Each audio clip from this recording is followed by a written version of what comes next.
namni gammachuun jiraachuu barbaadu tokko waa'ee mataa isaa sirriitti haa yaadu. Mataa kee qaalii fi rakishas kan godhu atuma addunyaa tanaa akka gabaatti yoo laalle nuti hundi immoo daldaltoota. Irra hedduun daldaltoota kanaa rakisha akka ta'etti waan if yaaduuf mataa ofii soogiddaa mooleetiin jijjiira. Mataa ofiitiif tilmaama gadaanaa waan kennuuf yoomillee gammachuu argachuu hin danda'u. Daldaltoonni hangi tokko garuu mataa ofiitiif bakka guddaa waan kennaniif gatiin isaanii maallaqaan hin shalagamu.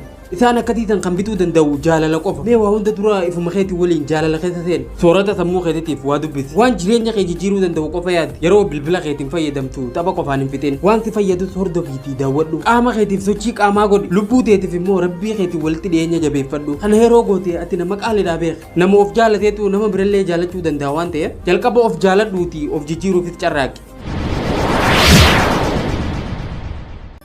Mul'anni waan amma ijaan hin mul'anne gara fuulduratti akka mul'atu yookiin akka ta'u barbaaddu kan sammuu kee keessa qofatti kaafamee argitudha. Mul'anni fakkii waan ta'uu barbaaddu isa sammuu kee keessa jiru jechuudha. Leonardo da Vinci suuraa Monaaliizaa osoo waraqaa fi qalama waliin hin tuqin sammuu isaa keessatti mul'ataan kaase. Mul'ata arguuf ijiti fooniitu dirqamaa miti. Mul'ata arguun dandeettii ija sammuuti malee ija fooniitii miti. Helen Keller ijaan hin agartu akkasuma gurraan illee hin dhageessu.